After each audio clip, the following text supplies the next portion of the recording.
Hey.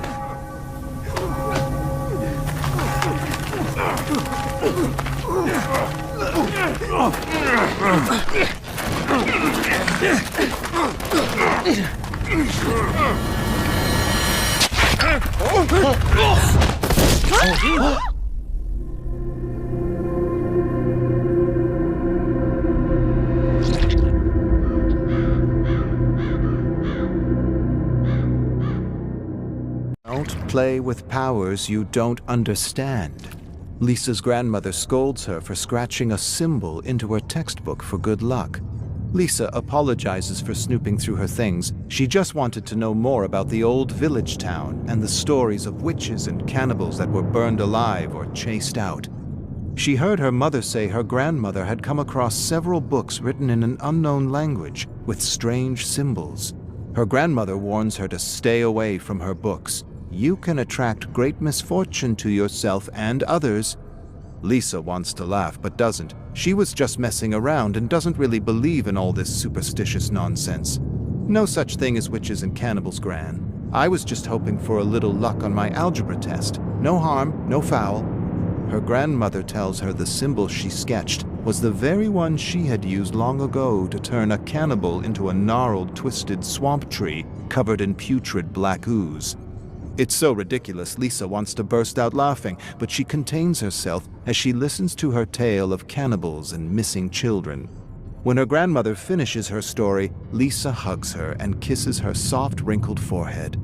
Don't worry, Gran. I'm not going to turn into a swamp tree or be kidnapped by a bunch of cannibals. Lisa doesn't know if it's the symbols on her book or some kind of placebo effect, but her math scores are improving. Not as much as they should be, but still, she's passing, and passing is an improvement. Her friend Pam says it's all malarkey. There's no such thing as lucky symbols that can raise your grade. It's all smoke and mirrors, unfounded ancient superstition. Jokingly, Pam says she wants better marks too. She grabs Lisa's textbook and copies the symbol in her school agenda several times. Lisa feels a tug in her gut, and she stares at the symbols with concern. You really shouldn't do that. She yanks her textbook back from Pam. You shouldn't mess with powers you don't understand. Pam laughs. What's the problem, Lisa? If these things can help you pass math, they can help me pass English too. No big deal. Pam begs for another symbol or charm to help her on a test she isn't ready for with a teacher she despises. A teacher she ridicules for being an overweight, pill-popping bore. Lisa refuses to entertain the idea and tells her she's not allowed to look at her grandmother's secret book, let alone share its contents with strangers. Pam shrugs and proceeds to scratch a symbol on her arm with a toothpick. She asks if Lisa heard what happened to the woman near the school. Lisa shakes her head. Pam laughs as she draws blood with a toothpick. Dumbass walked into the street while reading and splat. Crushed by a truck. Come! She flicks the toothpick to the ground, grabs Lisa's wrist, and leads her to a road a few blocks from the school. Lisa covers her nose and can smell the fermenting human fluids in the cracks of the pavement. Pam points out bloodstains and clumps of hair in the road and makes jokes at the dead girl's expense. Lisa grabs her wrist angrily. You mustn't laugh at the dead. Pam yanks her wrist away. Stop being creepy, Lisa. It's not like she's still around to get offended. Besides, your symbols got me covered with all kinds of luck. Lisa stares at Pam's arm with concern and hopes the dead girl's spirit didn't take offense. Her grandmother says sometimes spirits linger, especially when they don't want to be dead.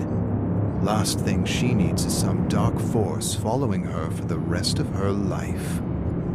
Pam's English teacher died of unknown causes. And Pam's dancing with joy, relieved she doesn't have to do his stupid test on some irrelevant dead author.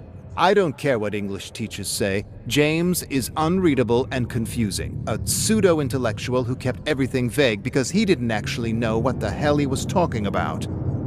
Lisa shrugs, disagrees, but doesn't want to get into it with her friend. Her annoying friend. She likes his books, the way his style allows her to live in his character's head for a little while. She finds his novel about an artist to be a fun, formless, dreamlike stew with plenty of style and substance. But what does she know? She's only 16, and her English marks are below average.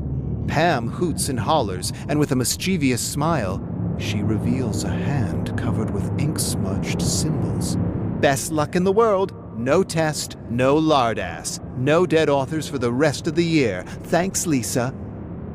Lisa stares at the symbols on her hand and wants to yell at her for being so careless with things they both don't fully understand. She closes her eyes and hopes her English teacher wants to be dead and that he isn't lurking about. The class is at the funeral out of respect for their beloved English teacher. The pallbearers struggle and strain under the weight of the coffin. Pam leans toward Lisa and whispers how lucky she is and how unlucky the poor pallbearers are to have to lift such a heavy coffin. Imagine having to carry that lardass to his grave. Lisa nudges Pam and tells her to quit it. As the pallbearers approach them, she feels a sudden tug in her gut. An instinct tells her to take some distance from her friend. An image of lightning striking Pam flashes through her mind. She wonders if an angry spirit could make that happen. Every muscle, organ, vessel, fried in an instant for her hubris. Pam snaps Lisa out of her thoughts with another tactless comment. Lisa hears her grandmother's voice in her head, telling her that her friend has tempted fate by laughing at someone else's misfortune, for having laughed at the dead. She doesn't really believe in all her grandmother's superstitions, and yet she inches away from her friend, staring at the darkening clouds, waiting for lightning to strike Pam down.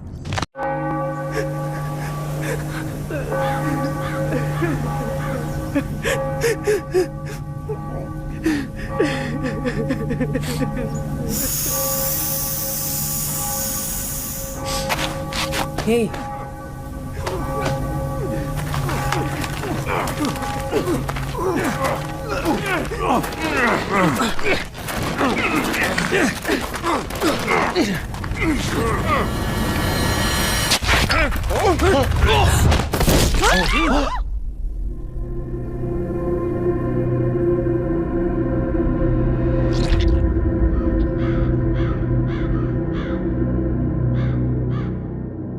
Subscribe to Lady Judge, cause she's my friend till the end.